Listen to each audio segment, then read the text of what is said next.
అందరికీ నమస్కారం అండి. నా పేరు పార్వతీశం. అదేనండి, బారిస్టర్ పార్వతీశం అంటారు కదా. అందరికీ నేను అలాగే తెలుసులేండి.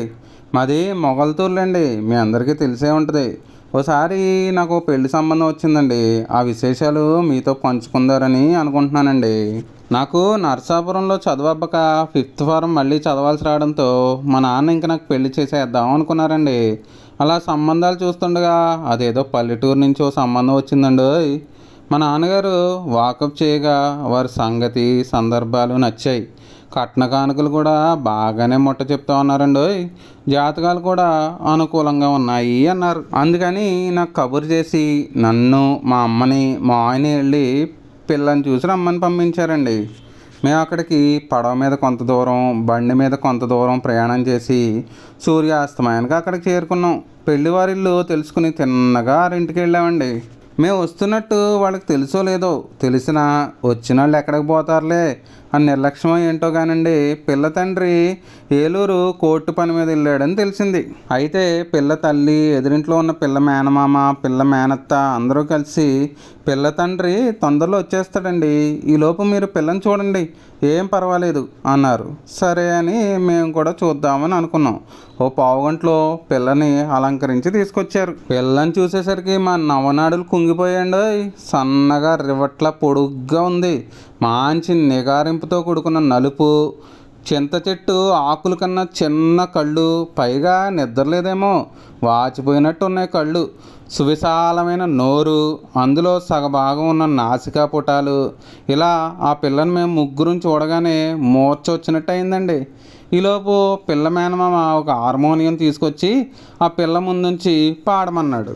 ఇక చూసుకోండి, ఆ పిల్ల పాడడం మొదలెట్టాక బాబోయ్ వద్దు బాబోయ్ ఆపే తల్లో ఎందాం అనుకుని గట్టిగా నోరు మూసేసుకుని కూర్చున్నామండి, ఏమీ అనలేక. మా మావయ్య అయితే ఇంకా కొయ్య పారిపోయాడు. మాయా మాయా అని పిలుస్తున్నా పలకటం లేదు. ఏంటమ్మా ఇది అని మా అమ్మకేసి చూశాను. మా అమ్మ అయితే ఇంకా చెప్పనే అక్కర్లే, ఆల్మోస్ట్ మూర్చొచ్చి పడిపోయినట్టుగా అయిపోయిందండి. కొంచెం గట్టిగా ఊపగానే మా అమ్మ కొంచెం కదిలి ఎప్పుడు మాట్లాడిన ఆవిడ, బాగుంది బాబు, ఇంకా అమ్మాయిని శ్రమ పెట్టకండి, నాకు ఈ సంగీతాలు సాహిత్యాలు ఏమన్నా తెలుసు కనుక ఏమన్నాను, ఇంకా వెళ్దామా నాయనా. చటుక్కున పిల్ల మేనమామ, ఇప్పుడు వెళ్ళడం ఏంటండి, పిల్ల తండ్రి రాత్రికి వస్తారు, చూసి వెళ్తారులేండి, ఈ లోపు భోజనం చేసి విశ్రమించండి. మావయ్య బావగారు కతికితే అతకదంటారు అని నవ్వుతూ అన్నాడు. అందుకే తమకు మా ఇంట్లో ఏర్పాటు చేశానండి, దయచేయండి అన్నాడు పిల్ల మేనమామ. సరే అని అందరం కాళ్ళు కడుక్కొని వాళ్ళ ఇంటికి భోజనానికి వెళ్ళాం.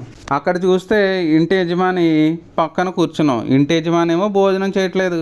ఏంటండి మీరు భోజనం చేయరా అంటే, నేను చేసేసానులేండి అన్నాడు ఆయన.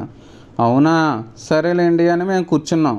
చూస్తే అన్నీ వడ్డించున్నాయి కానీ అన్నీ చల్లగా ఉన్నాయి. ఏంటివి చల్లగా ఉన్నాయని మేము ఒకరి ముఖాలు ఒకరు చూసుకున్నామండి.